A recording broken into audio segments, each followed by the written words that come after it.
Сайн байцгаана уу бүгдэнд нь энэ өдрийн мэндийг хүргэе. За өнөөдрийн хичээлээр бүгдээрээ 2025 оны английн элсдийн хичээлгалтын материалын A хөлбөрийг тайлбарласан хичээлийнхаа 2 дугаар хэсгийг үзэх болно. За энэхүү хичээлийг Эрдэнэ тэм сургуулийн төвийн багш Уган Баяр миний бий хүргэж байна. За 2 дугаар хэсэг маань ерөнхийдөө элсдийн хичээлгалтын материалын 1-р хэсгийн 3 дугаар даалгавар буюу 3 дугаар бүлэг даалгавар буюу communication харилцаа ярианы хэсгээс эхэлж байна. За харилцаа ярианы 1-р даалгаврыг бүгдээр хацгаая. Task 1: Read the conversation and choose the correct answer. За дараах харилцаа яриаг уншаад зөв хариултыг сонгоорой. 3 даалгавар тус бүр 2 оноо нийт 6 онооны даалгавар байна.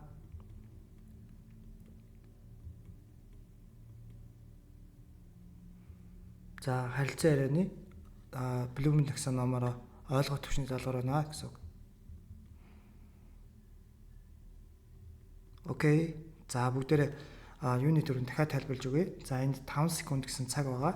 Та бүхэн ерөнхийдөө энэ хугацаанд амжаад зөв хариултыг олно гэсэн үг. Хэрвээ олж амжихгүй байвал та бичлэгээ зогсоож жагаад за энэ цаг маань ингээд ерөөсө харагдахгүй болно. Яг 5 секундын хугацаатай байгаа. Тэгээд зогсоогоод бүтэн харагдахгүй болохоос өмнө зогсоогоод та бүхэн өөрсдөө зөв хариултыг олцоод тэрнийхээ дараа миний хариултыг үзэх юм бол илүү өндөр үр дүнтэй шүү гэж хэлэх байна. За зөв хариултыг харуулъя. За ди хариултаа. За эндээс бүгдээр ямар төрлийн даалгавар байсан бэхээр шинэ үгтэй холбоотой харилцаа яриа байсан. За эндээс бүгдээр үгнүүд нь харж байгаа гэж бодож байна. За clog up гэх юм бол бүгдээрх Posset Current, Sync Walter гэсэн үг. За мэргэжлийн нэрнүүдээс driver жолооч, mechanic гэхээр машины эдэг, засварчин буюу машин сурчин, engineer гэхээр инженер, plumber сантехникч, plumber гэж дууддаг. За electrician гэхээр цахилгаанчин гэсэн үг ээ. За эрэгтэйгийн хэлсэн харилцааг орчуулъя бүгдээ. What seems to be the problem, madam? Гэхээр хатагтай ямар асуудал гарсан бэ гэж байна. За woman буюу эмэгтэй, the sink is clogged up and the faucet is dripping. За энэ угаалтор бүглрөөд тэгээд канатнаас нь ус гоожод байна гэж. За question буюу асуулт нь what kind of work does the man probably do? За тэгэхээр эрэгтэй ерөнхийдөө ямар ажил хийдэг байх магадaltaй гэж. За тэгвэл магадлалын хувьд мэдээж хэрэг энэ сантехникч байх нэ. За faucet гэдэг нь гоожор гэсэн үг. За энэ эргүүлдэг хэсгтэйгээ хэлж байгаа. За sink гэдэг нь угаалтор буюу яг бүтнийг нь хэлж байгаа гэсэн үг. Окей. Окей, за цаг дуслаа. За би харилцааваа.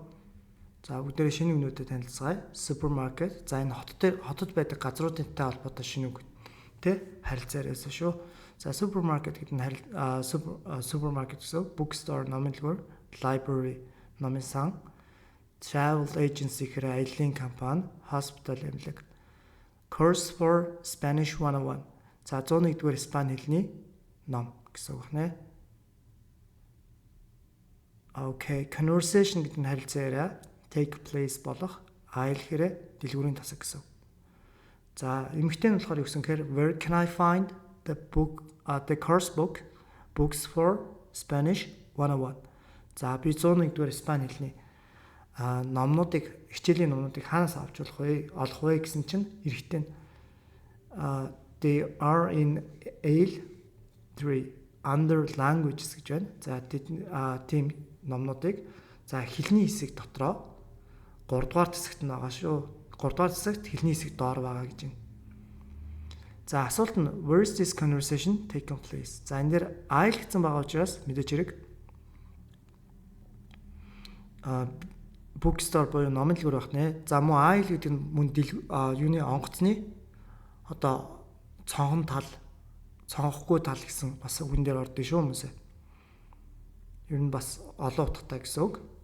Дэлгүүрийн засгаас гадна утгууд байгаа гэсэн үг шүү. За 36-ыг харцгаая.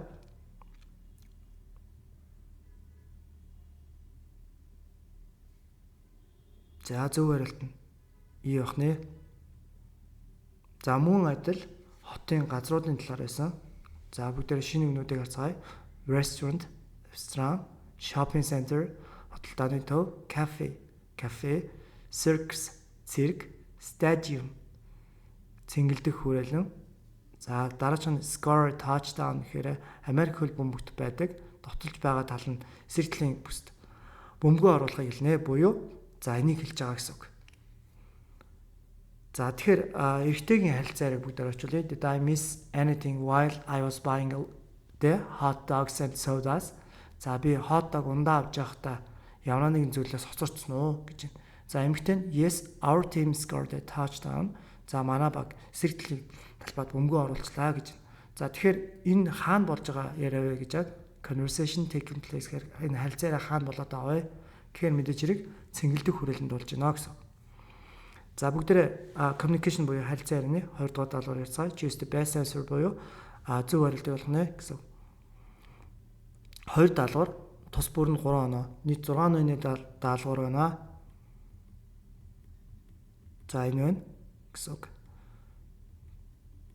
Окей, цаг явлаа. За цаг дуслаа. За дээр хариултын зөв гэсэн. За одоо бүгдээрээ эхлээд шинэ үгээ орчуулчаад дараа нь харилцаа руу орчуулъя. Get a raise гэдэг нь цалин нэмүүлэх гэсэн үг. Get pay raise гэх юм бол цалингийн нэмэлт авах гэсэн үг ээ. Few and far between гэдэг нь цөөхөн бас хоорондоо зайтай гэсэн үг. Бага idiom шинжтэй үг байна. За women буюу эмэгтэй нь did you get a pay raises where you work? За чи ажиллаж байгаа газраас цалингийн нэмэлт авдаг уу? Men буюу эрэгтэй нь yes but they are few and far between. Тийм ээ авдаг гэхдээ цөөхөн хоорондоо зайтай гэж байна. За тэгэхээр асуулт нь юу гэхээр what does the man mean буюу эрэгтэй юу гэж хэлсэн бэ гэж байгаа буюу за дээр нь эрэгтэй ажиллаж байгаа газараасаа тийм их олон удаа одоо цалингийн нэмэлт авдаг тийм түгээмэл аваад байдаггүй гэсэн утгатай байна. Окей, цаг явлаа.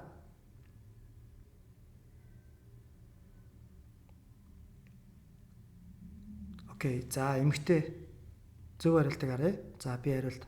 За бүгдээрээ шинэ үг орчуулчаад харилцаараа орчуулъя. Save your breath гэдэг нь not say anything буюу юу ч битээ хэлээ гэж. Амьсгаа гамнаараа гэсэн утгатай байна.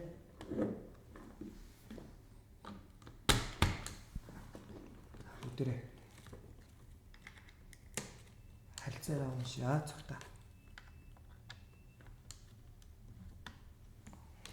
За окей.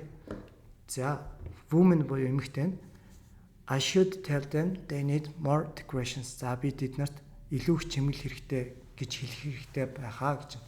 За эрэгтэй нь they never listen to anyone so save your breath. За тэд нэр хизээч бусдыг сонсдоггүй.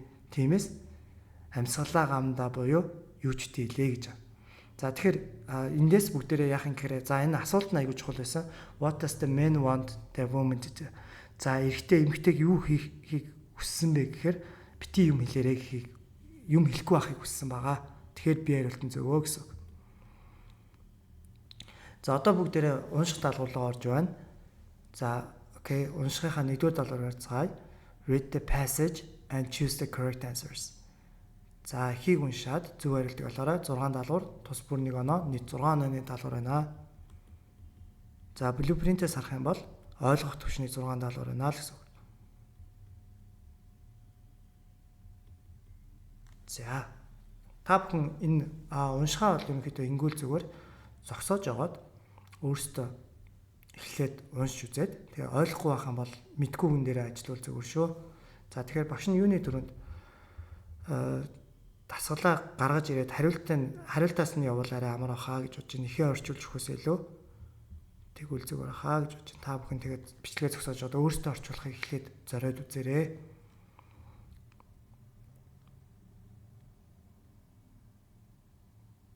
За цаашаа явуулаа. За 39 дээр доллар. Окей. Time's up. За цаг дуслаа. 39-ийн зөвөө. За энэ дээр хэрэг ихийг унших юм бол за энийг what's the main topic of this passage гэх юм бол хин одоо гол гарчиг гэж байгаа, ерөнхий гарчиг гэж байгаа байхгүй. За тэгэхээр ерөнхий гарчиг болохын тулд хоёр зохицолбортой байсан. Тэгэхээр яах юм гэхээр хоёр зохицолборынхаа эхний 1-2 өгүүлбэрийг уншиж үзээд 2-3 1-3 өгүүлбэрийг уншиж үзээд нийс утгаар гарч иж гэнэ. За 39-ийн син болохоор юу гэж байгаа юм гэхээр мөн та нар энэ өгүүлбэр дээрээс харах боломжтой гэж байна. The aspects of narcolepsy буюу narcolepsy одоо хам шинжтэй одоо тийм зовиртой, өвчин зовиртой хүн ямар шинж тэмдэгтэй нарколепси өвчин зовирын шинж тэмдэг нь юу вэ гэсэн утгатай байх нэ. За шинжлэх ухааны анагаахын нэр учраас багш нь бас хаяа жоохон монгол дээр орчуулахлаараа буруу орчуулад байх магадaltaй шүү. За энийг орчуулах юм бол victims can be affected in one of two ways. За одоо энэ нарколепсигээр өвдсөн хүмүүс нь дараах хоёр замын аль нэг нь өвддгөө. За most narcoleptics have several sleeping spells during each day with alert periods between гэж байна. За энэ between гэж байна. За тэгэхээр ихэнх нарколепсигээр өвдсөн хүмүүс нь яа гэхээр өдөрт нилээд унтдаг ба за унтахаас бусд үед нь сэрүүн байдаг гэж байна. За хоёр дахь дараагийн хэлбэрийн орчуулганд a minority of others feel drowsy almost all the time and are alert for only brief intervals гэж. За цөөхөн хэсэг нь болохоор баг өдөржингөө унтчихдаг. Тэгээд тэрнийхээ завсар нь буюу маш бага хугацаанд л сэрүүн байдгаа гэж байна. За үргэлжлүүлээд орчуулбал there are no reliable data showing how many people have narcolepsy. За яг хэдэн хүн нарколепсигээр өвдсөн тодорхойгүй. Тэгээд the cause of this illness hasn't been identified. За энэ өвчний шинж нь байхгүй гэдэг. Ерөнхийдөө нарколепсигийн талаар бүтэн тайлбарлаад байгаа гэсэн үг. There is no currently cure for narcolepsy. Одоогийн байдлаар нарколепсиг эмчлэх тийм эмчилгээ байхгүй байгаа гэж байна. За 40-ыг харцгаая.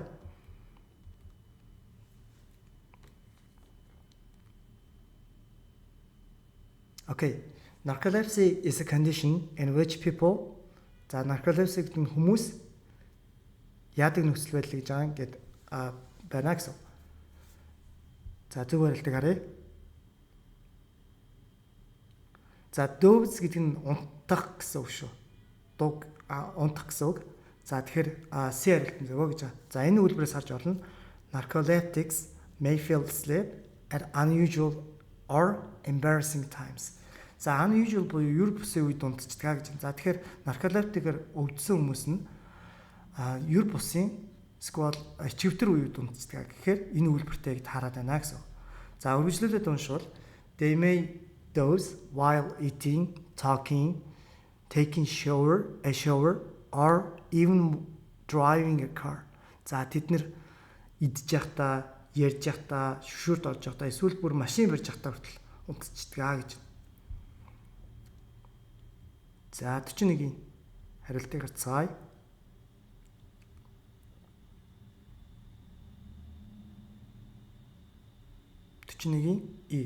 За уншихтай холбоотой дахиад нэг зүйлийг хэлэхэд та нар яг хариултаас төлхөр өгөө болоод их дээр яг энд байна гэдэг өгүүлбэрээр нь зураад байх юм бол зүгээр төшөө багш нь энэ дээр өгүүлбэрийг харуулж байгаа шиг та нар их дээр яг тэр өгүүлбэрээ зураад энд байгаа юм байна гэдгийг мэдээд аваад байвал хамгийн зөвөр одоо унших дасгалыг хийж байна гэж ойлгож болно. За эндээс өгүүлбэрийг уншицгаая. They may doze while eating, talking, taking a shower or even driving гэсэн үгтэй төлхөр өгөх нэ. За асуултын унших юм бол яаж байгаа гэхээр a person is most likely to be narcoleptic if he or she falls asleep while. За тэгэхээр ямар нэгэн хүн яг одоо дараах зүйлийг хийж байхдаа унтчих юм бол нарколептик байх магадaltaй хамгийн өндөр магадaltaй гэж байна. За тэгэхээр ресторанд хоол хийж байгаад гинт унтаад өгөх юм бол тэр нарколептик хүн байх нэ гэж бодж байна. За энэ үйлбэр дээр идж явах унтна гэж байгаа. Тэгэхээр энэ хоёр таарж байна гэсэн. За 42-ийн зөв хариултыг харцгаая. Окей. За зөв хариулт нь A. За serious can be a serious disorder гэж байна. За passage implies that narcolepsy. За narcolepsy өвчин нь юу болохыг одоо харуулж байна гэхээр disorder буюу одоо хүний амьдралын эмнэл алдагдсан гэсэн үг юм да монголоор. За хариултанд зөв гэсэн үг иймээс за тэд нэр хоол идэж явахдаа унтцдаг, ярьж явахдаа унтцдаг. Уул нь эдгээр зүйлсийг хийж явахдаа унтахгүй байх хэрэгтэй. Тэгэхээр амьдралын эмнэл нь алдчихад хизээч хамаагүй унтчихад байгаа учраас энэ зөвөө гэсэн үг. За хэрвээ энийг олж чадахгүй байх юм бол зарим тохиолдолд та нар хасч болдог. За тэгэхээр үлдсэн харилт энэ ихтэрээ байхгүй байгаа шүү юмс. За 43-ын alert гэдэг нь closest in meaning буюу утгад аль үгтэй нь хамгийн хувьд ойролцоо гэж байна. За цаг явлаа. Окей, awake гэсэн үгтэй утгад хамгийн ойролцоох нэ. За most narcoleptics have several sleeping spells during each day with alert periods in between. За тэгэхээр энэ өгүүлбэр дээр alert гэдэг үг байгаа. За эндээс олно гэсэн үг. За тэгвэл яаж байгаа юм гэхээр за энэ утгад тааралтыг бүгдээрээ дараах үгнүүдийг одоо оронд нь орлуулж болт. За alarmed гэхээр сэрүүлэг дуурсан гэсэн үг.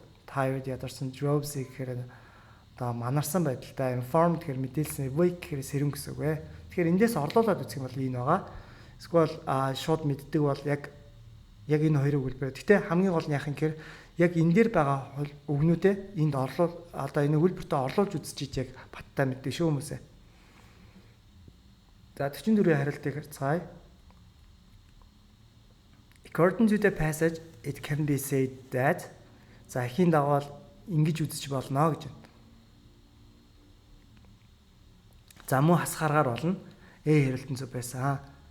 За нарколептик хүмүүсийн тоон мэдэгдэхгүй гэж байна. За тэгэхээр энэ өгүүлбэр дээр байгаа. There are no reliable data showing how many people have narcolepsy. Some estimates put the number as high as 300,000 in the United States alone гинэ. За тэгэхээр яг нарколептикаар өвдсөн хүмүүсийн тоон яг харуулсан тоо баримт байдаггүй. Зарим хүмүүс зөвхөн Америкт 300-аад мянган хүн өвдсөн гэж хэлдэг гэж байна. Тэгэхээр энэ хоёр таарж байгаа шүү. Ямар ч бата мэдээлэл байхгүй буюу яг тоон мэдэгдэхгүй байгаа гэдээ хоёр ижлэхэн утгатай гэсэн. Окей, за бүгдээр reading хэсгийнхаа бүлэг даалгаврынхаа 2 дугаар даалгаврыг үзье. Read through the following text and choose the best phrase or sentence to fill each of the blanks from A to D. There are 2 extra гэж байна. За дараах хийг уншаад A-с D хүртэл хоосон цаг бүглэх хамгийн зөв үг хэллэг эсвэл өгүүлбэрийг сонгоорой. Тэгээд 2 харилт илүү байгаа шүү гэж байна. 2 даалгавар, 3 онооны даалгавар, нийт 6 онооны даалгавар байх нэ. Окей. За энэ даалгавар байна гэсэн үг. За энэ дээр шууд хариулт нь гарч байгаа. Та бүхэн байна. Хараад аваарай. Окей. За эндээс багш нь орчуулад өгвөл үгүй яагаад гэдгийг тайлбарлаад өгье. In a hot, dry climate, sweating in a hot, dry climate, sweating is the best way. Okay. Climate гэдэг нь энэ таслал байсан юм байна л да. Байсан байх шүү хүмүүсээ. За халуун хуурай цаг агаар дээр за хөлөрх нь за биес одоо тэр илүүдэл халууныг гарах хамгийн зөв одоо арга юм аа гэж байна.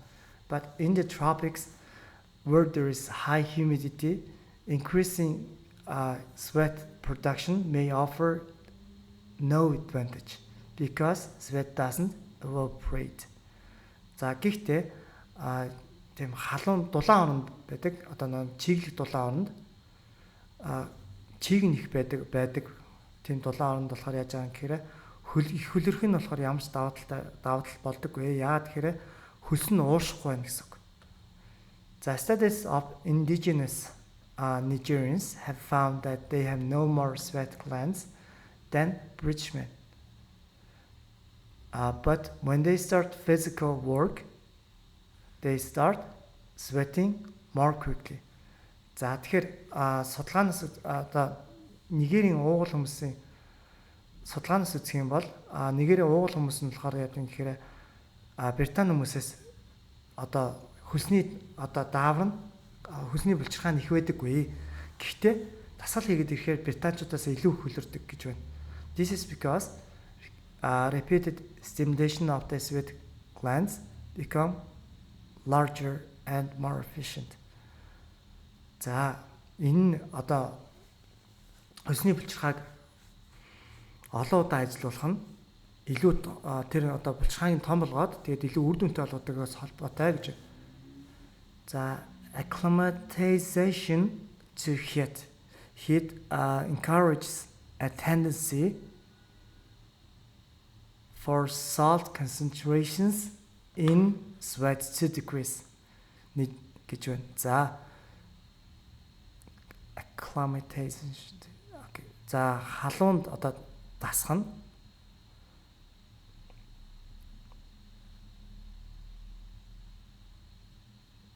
одоо хөлсөнд дагуулгадах тэр нэг давсыг багасгадаг гэж байна.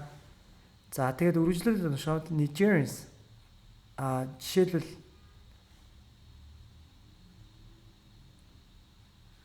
Британи хүмүүсээс илүү бага хэмжээний хөлсөндөө давстай гэж байна. За ийм их байх нэ хүмүүсээ. За окей. За одоо бүгдээрээ уншихаа 3 дахь даалгаврыг харцгаая. Read the following statements and circle the letter of best answer based on the information given. За дараах одоо statement буюу одоо хэлсэн үгийг сонсоод уншаад тэгээд өгсөн мэдээлэл дээрх тулгуурлаад хамгийн зөв хариултыг одоо сонгоорой гэж нэг даалгавар 2 онооны даалгавар байна гэж. За эндээ орж байна гэсэн үг. За окей.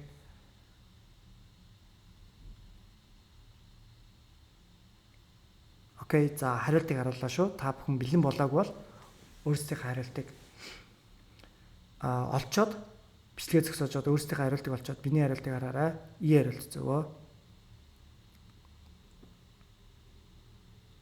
За яагаад гэдгийг одоо тайлбарж өгье. За энэ хийг орчуулах юм бол the owners of famous and valuable paintings have recently been commissioning talented artists to paint copies of these art treasures to exhibit in their homes. За алттай үнэтэй зураач нар зургийн одоо эзэмшигчд нь сүүлийн үед алт тийм авьяаслык зураачдыг тэдгээр урлагийн бүтээлүүдийг одоо хуулбар зурхыг зуруулдаг болсон гэж байна. Тэгээд гэртээ тавилдаг болсон. За тэгэхээр what's the most likely reason of an answer of an owner of a valuable painting might want to exhibit a copy instead of the original гэж байна.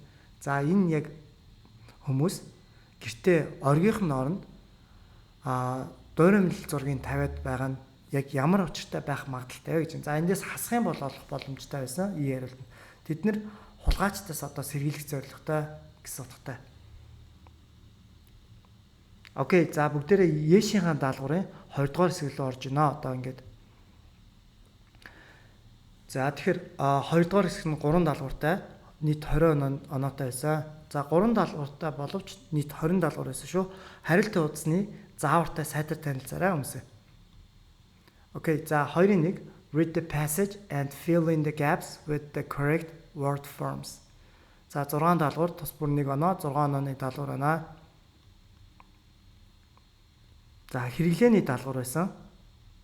Хэрэглээ буюу 4-ийн даалгавар байсан. За түрүүний задлан шинжилгээний 1 даалгавар үлдсэн тэр даалгавар шүү хүмүүс. Өмнөх хичээлдээ гарч ирсэн байгаа. За эндээс ийм их байгаа. За та бүхэн одоо нэгээр нь тайлбарж өгнө. Тэгэхээр сайн анзаараад мэдгүйгээ бас сайн тэмдэглэж аваарай хүмүүсээ. За 2-1.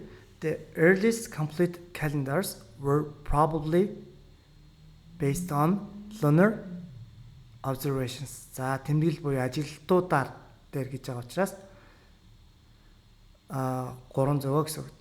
Хэрвээ жишээ нь энэ дээр 1 байсан бол энэ дээр өмнө нь A хэсэг тавих байсан. Учираас буруу. Энэ дээр A байхгүй учраас олон тоон дээр байна гэсэн. Ажиглалт тэмдэглэл гэсэн утга нь зөв байх нэ. Observation гэж уусаа энд байхгүй юм байна хариултан дээр. Нэг дээр байна те. Гэхдээ энэ нэг ажиглалт байвал хэрвээ on a lunar гэж ярьдаг байхгүй. За тэгэхээр 300 гэсэн шүү юмсаа. За бийг нь харцгаая. But lunar years weren't. За эндээс багш нь хариултын төрөлөд гаргачлаа. Weren't гэчээд for agricultural purpose гэж байна. За нэг нь болохоор convenient буюу тохиромжтой гэсэн үг байгаа. За бүгдээрээ слайдаа буцааж эргүүлээд тэгээ багш нь word formation буюу энэ үгнийхээ язгуур дагавар нөхцлөөр нь тайлбарлах гэж хүмүүсээ. За буцаагаад явууллаа шүү. За эндээс observe гэдэг нь ажиглах гэсэн утгатай үг ээ. За observe дээр Asian залгахаараа за Asian гэдэг нь болохоор нэр үүсгэх дагавар non-forming suffix. За state quality action or condition of something буюу ямар нэгэн зүйлийн нөхцөл байдал үйлдэл шин чанарыг заахт хэрэгэлдэг. За ингээд ажиглах нь ажиглалт болж байна гэсэн. Observe нь ажиглах гэсэн үг гээд хэлсэн. За 3-ыг тайлбарлая. Asian залхаараа олон тооны эс залгаж байгаа. Ажиглалтууд буюу тэмдэглэл гэсэн 2 утгатай шүү юмээс. За энд A байхгүй учраас саяны хариулт нь 3 дахь хариулт нь зөв гэж хэлсэн. To observe гэдэг түүтэй бичигдсэн байна. Мөн л ажиглах гэсэн. За observatory гэдэг нь дагавраа. За ингээд ямар утгатай гэхээр холбоотой, тэг хандлагатай, тэгэхэд зориулагдсан гэсэн үг. Ямар нэгэн зүйлийг хийх зориулагдсан гэсэн үг ээ. За тэгвэл observatory гэдэг нь ажиглах байрыг буюу төвийг хэлдэг. За одоо хоёрынхоо үгнүүдийг бүгдээр word formation буюу үг бүтэх байсны дөрмээр тайлбарлая. За эндээс conveyor гэдэг нь латин хэлний come together буюу нийлэх гэсэн утгатай байна. За conveyor дээр энд залгахаараа end гэдэг нь болохоор adjective forming suffix буюу тэмдэг нэр үүсгэх дагавраа ингээд team шинжтэй гэсэн утгатай болдог. The quality of гэдэг нь утга нь англи утга шүү юмсаа. За convenient гэхээр тохиромжтой ая тухтай гэсэн үг. За энэ гэдэг нь үгүй гэсэн утгатай өгтөр байх нэ. За тохиромжтой дээр энийг залгах юм бол тохиромжгүй болж байгаа. Окей. За дараачих нь үзье. За conveyor дээр ends залгах юм бол ends гэдэг нь non-forming suffix буюу нэрийг үүсгэх дагавар. За ингээд ямар утгаар илэрхийлдэг юм гэхээр state, quality, action or condition of something буюу ямар нэгний нөхцөл байдал, шин чанар, үйлдэлийг зааж өгдөг. Convenience гэдэг нь ая тухтай байдал гэж орчуулагддаг. За энэ гэдэг нь үгүй гэсэн утгатай өгтөр гэж өмнө хэлсэн. За энэ convenience болох юм бол ая тухгүй байдал гэсэн утгатай болж байна. За conveniently гэхээр adverb forming suffix гэсэн үг ly гэдэг нь. За ийм учраас team маягаар, team байдлаар гэсэн утгатай болж байна. Conveniently гэдэг нь орчуулах юм бол ая тухтай байдлаар гэж байна. За окей. 5 4 3 2 1. За зөв хариултыг харууллаа. За мөн адил word formation буюу үг бүтэх ёсны даалгавар байгаа. Add гэдэг нь нэмэх гэсэн утгатай үг. За additionally гэхээр нэмэлтээр гэсэн үг. За ly залгасан байгаа. За addition гэдгийг тайлбарж өгье. Addition гэдэг нь non-forming suffix state, quality, action or condition of something буюу за нэр үүсгэх дагавар бөгөөд нөхцөл байдал, төлөв байдал, шин чанар, үйлдэлийг заадаг байгаа. Ямар нэгэн. За addition гэдэг нь нэмэлт гэсэн үг. Added болох юм бол past form of the verb буюу үйл үг өнгөрсөн хэлбэр гэсэн үг. За мөн ed-гээр төгсөн тэмдэг нэрийг бас зааж өгдөг. Энэ adjective биш, adjective шүү юмсэ. За added тэгэхээр орчуулах юм бол нэмсэн, эсвэл нэмэгдсэн гэж орчуулагдана. За эдгээр ing залах нь continuous form of a verb буюу үйл үгийн өнгөрсөн үргэлжлэж байгаа цагийн хэлбэр бөгөөд ing-гаар төгссөн тэмдэг нэр болно. За adding гэдгийг орчуулах нь нэмж байгаа гэж очуулна. За 5 additional гэхээр нэмэлт гэсэн үг ээ. За энийг AL нь болохоор adjective forming suffix буюу тэмдэг нэр үүсгэх дагавар. За холбоотой, тийм шинжтэй гэсэн утгатай. Ерөнхийдөө бол additional гэхээр нэмэлт гэсэн үг нэ. За 2-ын 1-ийг харцгаая. 5, 4, 3, 2, 1. За зөв хариултыг харуулаа. 2 зөв байх нэ. Reference гэдэг хариултын зөв гэсэн. Refer гэдэг нь дурдах гэсэн утгатай. Refer дурдах. За нэгдүгээр байгаа хариулт нь reference болохоор ens гэдэг нь noun forming suffix буюу нэр үүсгэх дагавар. State, quality, action or something or condition of something буюу ямар нэг юмны нөхцөл, шин чанар, үйлдэл гэсэн утгыг илэрхийлнэ. Reference гэдэг нь тайлбарлал авлах гэсэн утгатай вэ. За refers гэдэг нь present simple цагийн singular verb-ийн yes гэсэн үг. Өөрөөр хэлбэл жирийн одоо цагийн ганц тооны үйл үгэнд залгадаг yes юм аа. За referring гэхээр continuous form of a verb үйл үгийн үргэлжлэж байгаа хэлбэр ing гэр төгссөн ажигтэй буюу тэмдэг нэрэн дээр хэрэгжилж байгаа. За дурдж байгаа гэж орчуулагдана. За referred болох юм бол мөн зарим тохиолдолд бас авах боломжтой шүү. Referred болох юм бол past form of the verb буюу үйл үгийн өнгөрсөн цаг эсвэл ed-гээр төгссөн тэмдэг нэрээ.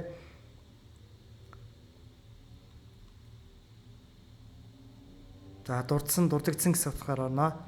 За тэгэхээр d дээр without-ийн араас үйл үг ing-тай бичигддэг.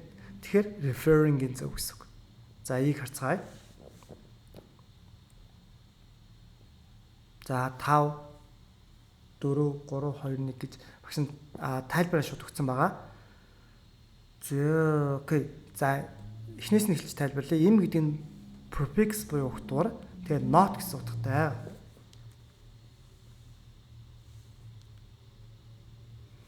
За тэгэхээр practice гэдэг нь сургууль гэсэн сургууль хийх гэсэн утгатай үг.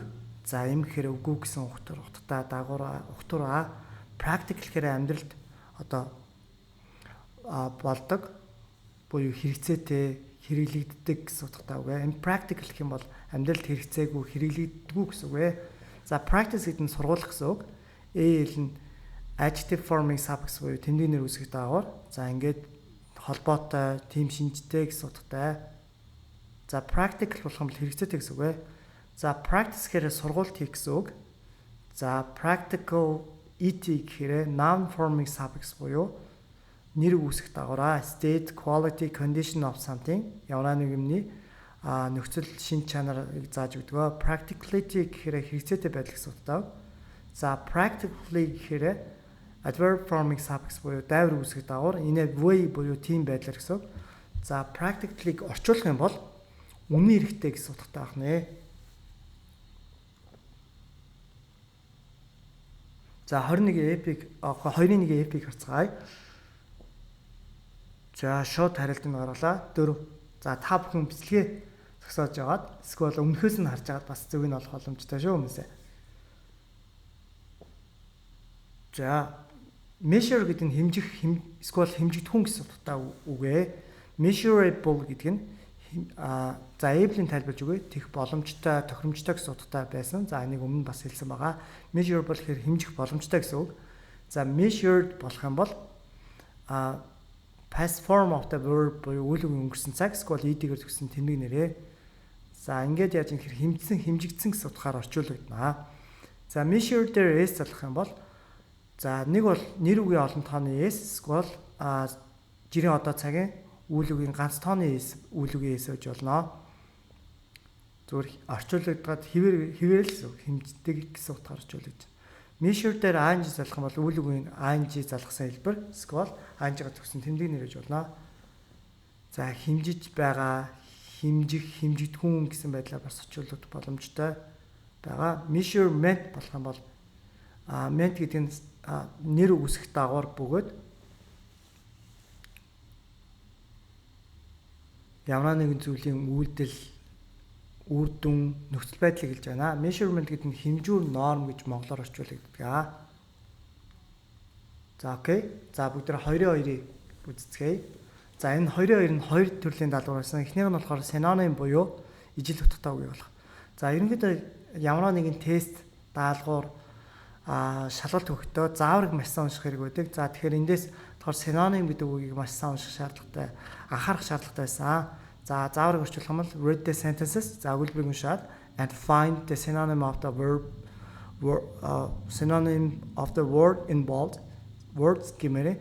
За өргөнөөр бичигдсэн үгнүүдийн ижил утгатай үгийг олоорой. 4 даалгавар тус бүр 1 онооны буюу 4 онооны даалгавар байсан. Ижил утгатай үгээс англиар synonym гэдэг шүү юмсэ.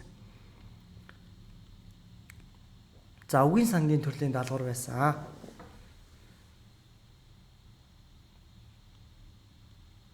За окей 5 4 3 2 1 цаг дуслаа. За эндээс болдор бичсэн үг нь vast гэсэн үг байсан шүү.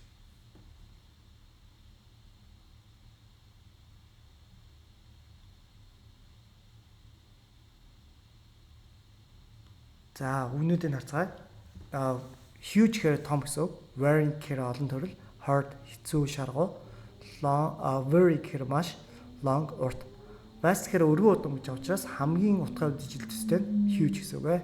За space shuttle гэхээр хиймэл дагуул, distance гэхээр хоорондын зай гэсэн үг ээ. Ингээд зөв хариулт нь 1 байна. За 22-ын B-г харцгаая. A-ийн одоо B даалгаврыг харцгаая. 5 4 3 2 1. За энэний тааруулах үг нь collaborate гэсэн шүү юмсэ. За энэ үгийг тааруулна. За хариу гэнэтэлтийг гаргалаа юмсэ. За collaborate гэдэг нь хамтран ажиллах гэсэн үг ээ. За occasionally гэхээр ховорхон гэсэн үг.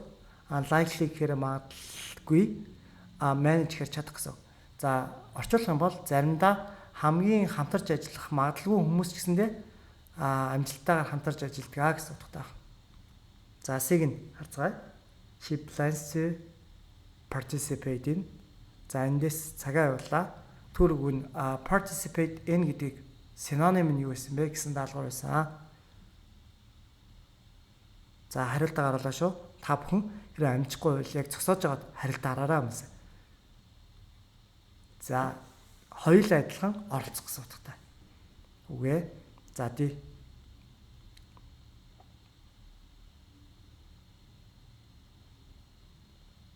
Crucial гэдэг нь үгний синоним буюу ижлэх утгатай үгийг олно гэсэн үг. За дөрөвдүгээр даалгавар дөрөвдүгээр харилцаанаас за crucial critical гэдэг нь хоёулаа чухал гэсэн үг ээ, чухал ноцтой гэсэн үг. За 22-ын B гэхийн 2 дугаар хэсгийг үзцгээе. Choose the word that's opposite antonym of the underlined word. За доогоор зурсан үгний энд off гэдэг үг аа шүү. Доогоор зурсан үгний эсрэг утгатай үг. За эсрэг утгатай үгийг юу гэж хэлдэг вэ гэхээр opposite эсвэл antonym гэж хэлдэг шүү юмсаа. Үгийг олоорой гэж байна. За үгийн сангийн даалгавар байсан мөн адил.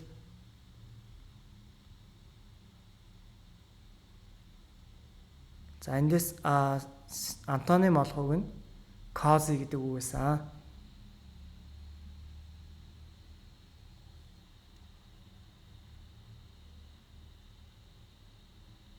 За тэгэхээр энэний эсрэг утгатай нь uncomfortable гэсэн үг. За cause гэдэг нь өөрөө тухтай гэсэн үг байхгүй. Тэгэхээр эсрэг нь тухгүй буюу inconvenient байх нэ. Uncomfortable байх. Бас inconvenient гэж ярьдаг. За F-ийн синонимыг харцгаая. Цаг явуулаа. За бас renowned гэдэг үгний синонимыг олох байсан. Okay, renowned гэдэг нь алдартай гэсэн үг. Алдаргүй гэхээр алдар нэг үг гэхээр unknown гэсэн үг ээ. За conductor гэдэг нь хөгжмийн одоо юу гэдэг вэ? Хөгжим тоглуулж байгаа хүний нэлдэг гэсэн. Хөгжмийг удирдах тоглуулж байгаа хүний нэлдэг шүү. Удирдаач гэж ярьдаг монголоор. За G.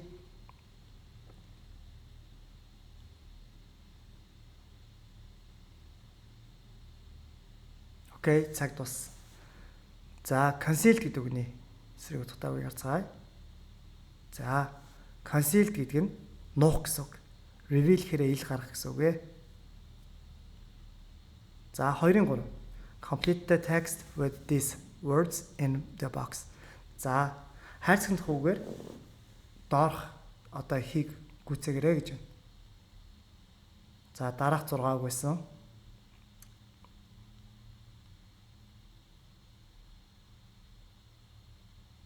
За ингээд зөв хариултыг багш нь 5 тоолоод гаргаж ирээ шүү мэс. За A өгүүлбэрийн A-ийн 6 гэсэн. За flooding has returned to the parts of the south is after the equivalent of a month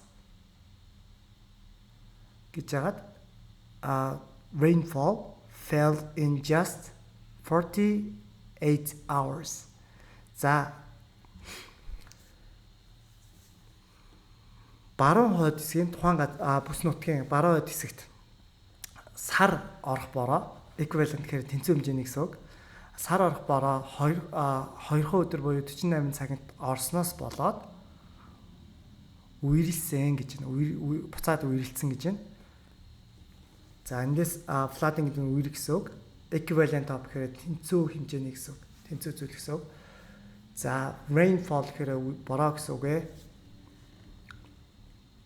Окей, B-гийн хариултыг харцгаая. 5, 4, 3, 2, 1. За эндээс шинэ үнүүдээ эхлээд уншъя. Evacuate гэдэг нь дөрвөх. Waist deep in water гэхээр бүслэгээр татсан ус. Affect нөлөөлөх. In parts of за одоо юу зөв хариулт нь 2 гэж байгаа. За нийлүүлээд унших юм бол in parts of Avon. За Avon-ы хэсэг газруудад one of the most affected areas, soldiers have been called in to help evacuate homes which are waist deep in water. За тэгэхээр Avon-ы зарим хэсгүүдэд буюу хамгийн одоо тэр нэг үер давцсан хэсгүүдэд цэргүүдийг одоо тэр нэг бүслэгээр татсан усан дотор буюу үер дотор одоо айл өрхийг одоо нүүлгэхэд туслах зорилгоор дуудсан, ашигласан, одоо ажилуулсан гэж байгаамаа. За дараачих нь үзье. C 5 4 3 2 1. Okay, time's up. За C-ийн 5. За 30 children had to be rescued from a school bus after they were get цаашаа явж гисэн. За тэд нэр яасныхан дараагийн нэг өгүүлбэр байгаа. За сургуулийн автобуснаас аврах шаардлагатай болсон гэж. Rescue гэдэг нь аврах гэсэн үг ээ. За D харъя. Окей. За шууд гаргачлаа гэсэн. За D-гийн 1. За stranded гэдэг нь ямар нэгэн муу цагаагаар болон тээврээс эвдрэх сквал ямар нэгэн аюулаас болоод гацах гэсэн утгатай үг ээ. За тэгэхээр 30 хүүхдийг болохоор сургуулийн автобуснаас аврах шаардлагатай болсон. Яасныхан дараа гэх юм бол тэд нэр Бристолд ойролцоох газарт тэр үерт одоо хавчигдсанаас болоод үерт гацснаас болоод 30 хүүхдийг аврах шаардлагатай болсон гэсэн үг байна. За 5 4 3 2 1 тэг. За зөв хариулт нь 3. За okay, many roads in the country are impassable. За тухайн улсын маш олон замууд нь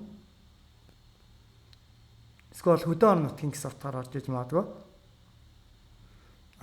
Одоо явах боломжгүй болсон гэж байна. Гатлашгүй явах боломжгүй болсон гэж байна. За окей, 5 4 3 2 1 тэг. За окей. За weather forecasters гэдэг нь цаг уурчид гэсэн үг. Issue warnings гэхээр мэдээлэл албан ёсоор мэдээлэл гэсэн үг ээ. Сануулга өгөх гэсэн бас утгатай. За тэгэхээр үйлбэр орчуулсан weather forecasters have also issued 25 flood get warnings in other parts of the west of England. За тэгэхээр цаг уурчид одоо Английн бусад одоо хэсгүүдэд бас 25 үеэр болж гинэ гэж мэдээлсэн гэж. За the more rain is expected tonight. За тэгэхээр өнөө орой илүү хэмжээний бороо орохоор байна гэсэн их байна. Okay. Good luck on your exam. За бүгдэнд анхаарал хандуулсан явдал баярлалаа. Та бүхэн манай Яшийн талаар болон английн хичээлүүдийг илүү сонирхолтой хичээлүүдийг үзхийг хүсэх юм бол хэрэгцээтэй хичээлийг мөн хэрэгцээтэй хичээл байгаа. Үзхийг хүсэх бол манай пэйжийг дагаад мөн манай бичлэгүүдийг шеэрлээрэй. Бүгдэнд анхаарал хандуулсан явдал баярлалаа. Бүгдэнд нь Яшид амжилт хүсье.